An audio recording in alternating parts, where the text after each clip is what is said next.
3-0 going into the big game this Friday night against Dalton. But before we look ahead, I would like to talk about last week's win against Southeast Whitfield. The score was 35-10, and it was an exciting game for all the Bobcat fans that traveled over to Whitfield County to see the big game.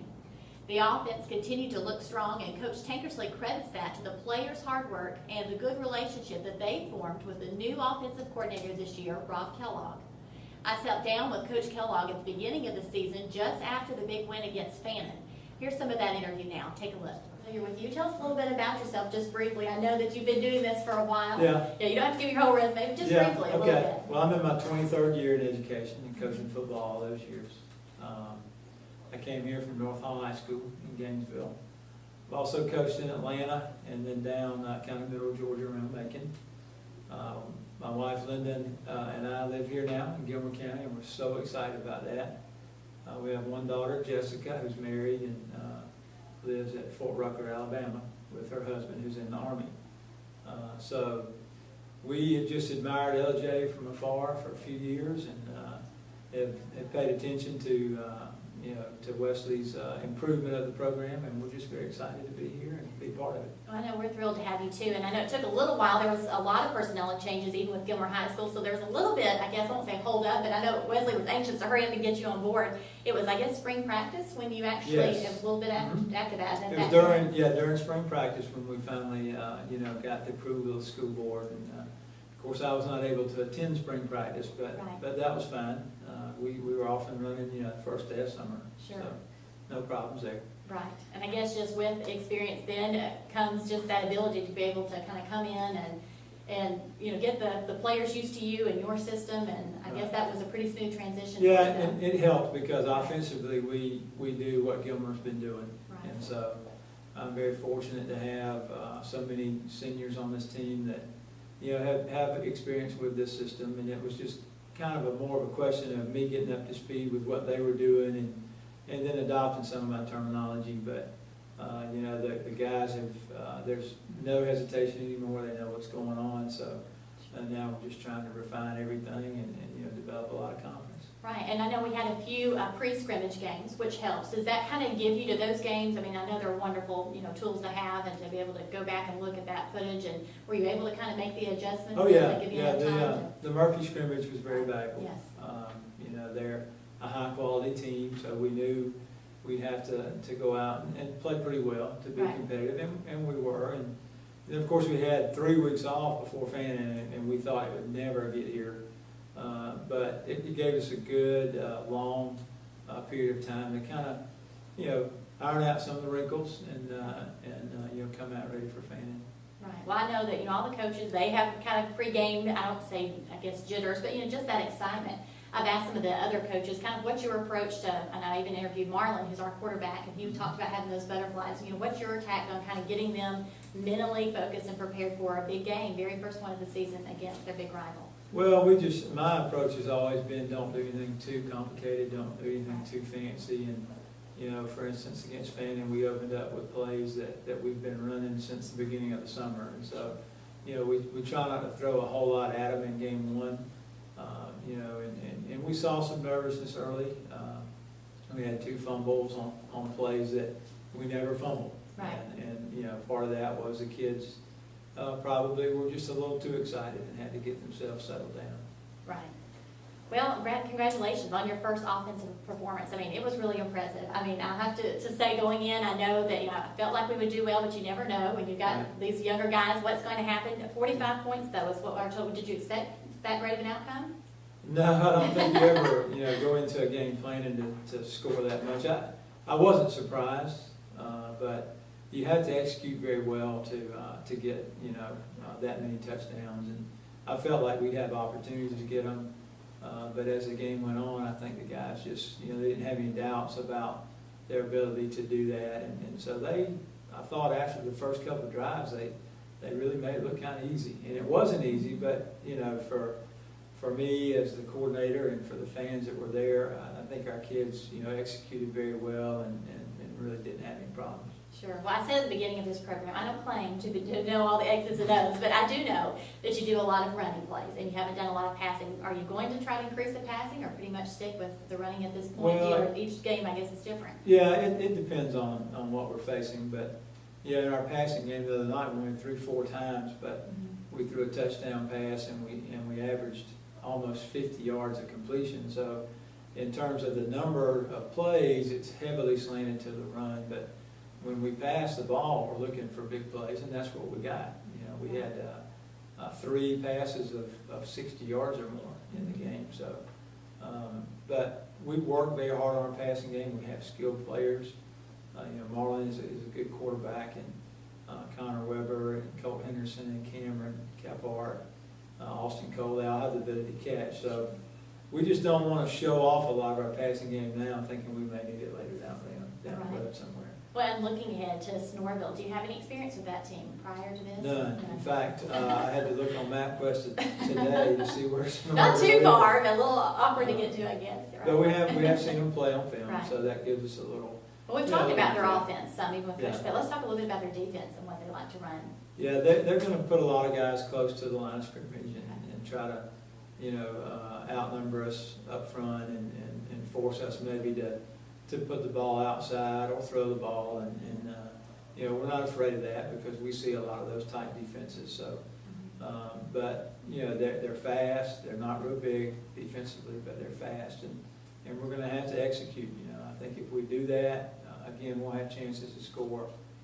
But they have created some turnovers, and you know we've got to be sure that we know they can get to the ball very quickly. Sure. Well, is there any particular, you know, threats that you see that, or is it pretty much just kind of focusing on that team as a whole? Or is there anything that stood out to you? Yeah, they have a couple of linebackers that, as most high school teams, that's usually where their better players are at linebacker. But they have a couple that have created some turnovers, like I said, and are good tacklers. And you know, we know where those guys are. We won't really do anything differently because of them, but we know where they are, and you know, we feel like we know how to kind of neutralize them.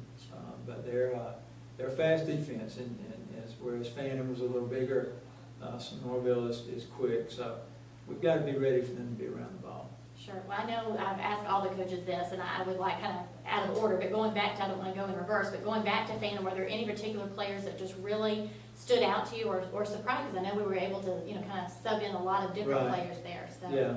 Well, in terms of our kind of our varsity guys, Marlon was very good at quarterback, 4 for 4, 197 yards. Those are incredible stats.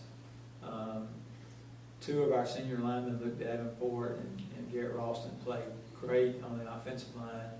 We averaged 5 yards a carry, or more than 5 yards a carry on offense. So obviously our line was playing well. Amongst the young guys, I thought Chad Watkins and Russell Cochran both ran very well, and our young quarterback, Thaddeus Stevens, handled, you know, the offense well. So we weren't really expecting they'd play a lot, but they were ready, and for that fourth quarter, you know, they did some good things. Right. Well, great. Well, this isn't exactly my question, but we have had, and we're going to encourage viewers to write in. We may not use all the questions, but as the show begins to take off, I know there may be even some parents or fans that have particular questions. Trick plays is one that everyone, you know, those are fun to say. I don't want you to give them out, obviously, Right, yeah, what they would be. But can we expect, no, Yeah. that would be trick play, but can we expect to see any of those? And what's your We take on those? we have one. We don't call them trick plays. We call them home run plays. Okay. We have one home run play every week, and we were actually able to hit one of those last week. It's a variation off of another play, and we were second down and about 30 yards, I think, and we were able to hit Colt Henderson on a long pass. That was our home run play last week. And we have a couple, you know, prepared for this week. Honestly, we'd rather not use them. We'd rather just keep saving them until we need them. But we do go into every game with something that's you know, a reverse or a double pass or fake somewhere that, you know, looks like what we're doing, but it's something different. So hopefully this week we don't have to use it though. Just go run our stuff and be able to get out there and not show everybody else a lot of stuff. Well, whatever you did Friday night, keep doing more of that. That was great. Congratulations on your first win. And I know personally, I'm thrilled to have you here. So not just on this show, but into our program. I think you're going to be a wonderful asset. So thank you so much. Thank you. And he has continued to do a great job and seems to be a great fit in addition to the Bobcat staff. Well, coming up after the break, I'll sit down with head coach Wesley Tankersley to talk about the game against Southeast Whitfield that they just had, and also to discuss the game against Dalton that they have coming up this week. So stay with us. Well, welcome back to the Bobcat Show. Joining me now is my husband, head coach for the Bobcats, Wesley Tankersley. And just before the break, we saw my interview with Coach Kellogg, the offensive coordinator this year. And one of the questions I asked him is if he was going to pass some more this year, and we definitely saw some evidence of that Friday night. I kind of just wanted to see what your assessment was of the play calling that took place on Friday night. I thought we did a great job with the passing game on Friday. You know, we're still going to be a run-first football team. That's kind of what we hang our hat on. But we did spend a lot of time during the off season working on our passing game and trying to make it more effective when we need it. In the first game against Fannin, we had a 100% pass completion rate in that game, and had some really big completions that kind of brought that game out. And then this past week we were 10 for 11 throwing and had some big plays there in the passing game as well. And that's really what we focused on, was taking advantage of what the defense has given us when we're running the ball. And I think we've done a good job with that. Okay, well, a little bit slow start, I guess, on Friday night. Can you talk about that and kind of about some of the transitions and the way that you turned that around? You know, I don't really understand sometimes why we started off that slow, but we did. We started out on defense Friday, and we started off slow. Our tackling was not very good, and we just weren't doing some of the things that we talked about during the week on practice, in practice. And they got a big play on us after we missed 3 or 4 tackles on one play. And that was the main part of it. But on the second series on defense, we kind of settled down a little bit and started doing a lot better. Tackling offensively after they scored the first touchdown, we went right down and scored again. And that was a big momentum boost for us. And that's, you know, in the past, the kids may not have done that, but, you know, they've got enough experience throughout the last couple of years that they don't let the emotion of somebody scoring or something like that you know, really get to them too much. They just continue to work and try to fight to win a game, and that's what they did. Well, there was a lot of emotion going out of that first half. Just before you went into halftime, we've got to talk about the field goal record being broken. It was broken by our kicker, Manny Lopez. It was a 44-yard field goal that he kicked, and it was in time just as the first half expired. And so I know he now holds the record for the most field goals in a game, and the longest field goal kick now with his 44-yarder that he completed. I know he's worked really hard. He worked extra hard, but even this summer. What is your feelings toward Manny? And just, I thought you might could talk a little bit about him and all the hard work that he's put in to be able to do that. Well, you know, I think offensively we did a great job getting the ball down the field. We're able to get out of bounds a couple of times and able to call a timeout there and get it into where I thought his range would be. And there was only like 1.3 seconds left on the clock when we snapped the ball. So as it went through, the clock was going off, and it went through, and that was you know, he's a hard worker and does a great job for us. You know, he does hold all those records for us, and still got the rest of this year, next year left. And he spent a lot of time during the off season with a kicking instructor, and that really helped with his accuracy and distance a little bit. And I think you kind of have seen that so far this season. He hasn't missed a field goal yet, and hasn't missed an extra point either. So he's doing a great job for us. Well, it was a great, he was very excited. It was exciting for everyone that was there, and I guess that was a great way to enter the second half with that enthusiasm. I guess as you were going into halftime to the locker room, that was really a lot of excitement there. Came back the second half and really just dominated the game. There was less penalties, I noticed, even this week. I know you had to be happy and pleased with that. Yeah, our penalties, decreased this week, which was great, and especially this week as we go into the Dalton game, we have to cut down on mistakes and penalties. We don't need to get in situations where we're in second and long, or first and long, and third and long. We need to be in short down situations, 2nd and 5, 3rd and 4, 3rd and 3, things like that, if we want to be able to pull out a win on Friday. And so, that's going to be a pretty big deal this week. I know you've looked a lot at the film. You always study that on weekends, and of course on Sundays, your coaching staff meet. things can look. You shared a little bit with me that they had a really good, fast running back for the team. What else have you seen as you've kind of assessed and looked at Dalton? And Dalton has a overall solid program. Their kids do a great job of not being out of position on either side of the ball. They usually have a good offense and defensive line, and their offensive line does a good job blocking for their running back.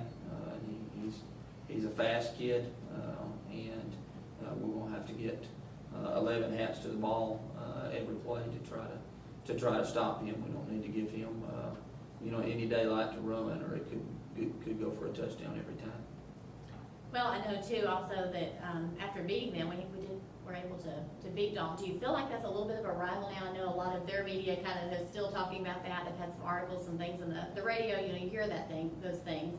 Do you feel like the players consider this to kind of be a little bit of a rival now against Dalton? Or? I think so. We had a pretty good practice today. We went full pass today and had a good practice. We usually don't do that on Mondays. And the kids were very up tempo and upbeat. And, I talked to the coaches after practice and said, well, we're not going to have to motivate them very much this week. I think it is kind of a little bit of a rivalry there between both of us. And it goes both ways. I think our guys, really want to beat them, and they obviously really want to beat us. Hopefully it'll be a good, hard-hitting, close football game. Good. Well, I'm looking forward to seeing it. Good luck with that. I know you depend a lot on your senior leadership and your senior players, and I have one of those players that we're going to talk to just after the break, so stay with us. Well, welcome back. Joining me now in the studio is one of the senior captains and leaders for the Bobcats this year, Luke Davenport. Luke, welcome. Tell us a little bit about yourself. I know that you have a family that loves the Bobcats and supports them. I know some of them even play, so tell us a little bit about your family. Yeah, I had my grandpa. He played in the late 50s, early 60s, and he always tell me he's always good, but I tell him all the time that I could probably outdo him or something, and he'll go at it. And my dad, yeah, he played in the early 90s. Okay, well tell us a little bit, what position are you playing this year? I'm playing offensive tackle, basically, either side. Okay, and so you're playing defense. I know that's a very important position. Do you ever feel like, though, that maybe sometimes that position doesn't get the credit that it really deserves, because it is really important?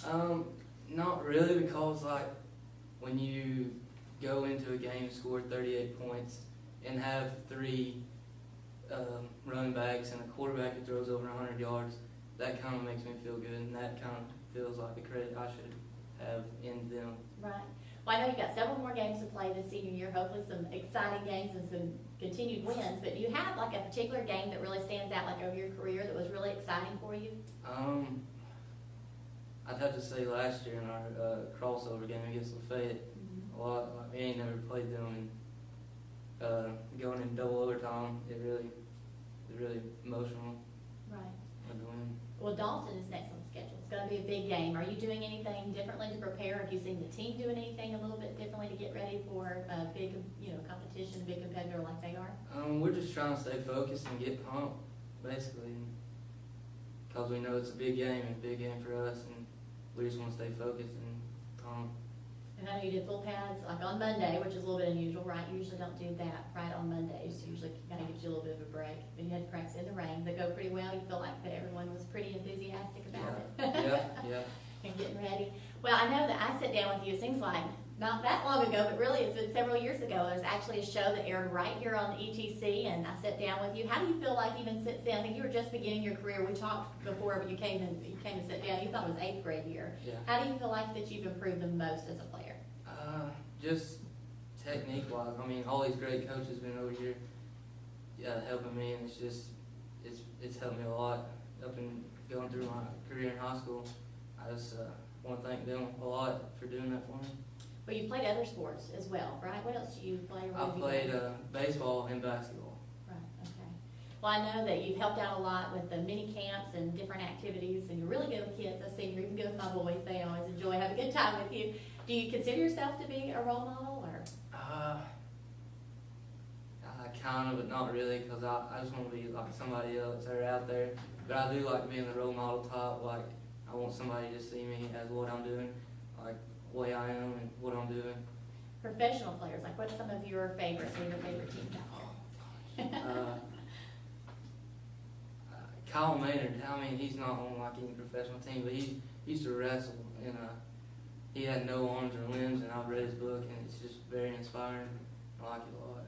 I know you never seem to let anything stop you or hold you back. You always have such a great attitude. What do you credit that toward? Is it just, I know you have a great family and friend support. I see them at the games cheering you on. Is that, and what would you credit that, just that good attitude and that drive that you have?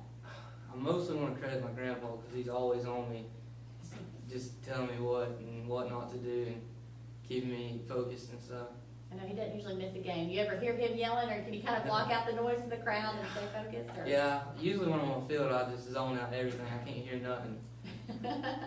Well, you did a great job, and I hope that you have continued a lot more wins and a good win against Dalton on Friday. We appreciate all that you do. Well, that'll do it for this edition of the Bobcat Football Show. And again, this show is produced entirely by Mr. Ryan Hart's Media Class at Gilmer High School. And you can catch us each week here on ETC3. Also, be sure to follow the Bobcats on their website at gilmerfootball.com and also on Facebook. We would love to hear from you, so if you have any questions or comments that you would like to share, email them to us. You can do so at bobcatsshow@ellaj.com. And we'd also like to thank ETC for airing this show and for being at many of the games and covering all the live action. They will be at the game for the Dalton game this week. So if you can't make it out to Huff Mosley Stadium, be sure that you tune in right here on Channel 3. And also to see highlights from the Gilmer Bobcats games as well as other teams in our areas, you can join Dave Garner on Prep Rally Live for your favorite school's game coverage on Mondays live at 7 p.m. and an encore showing each Thursday at 9 p.m. Well, thanks again for watching, everyone.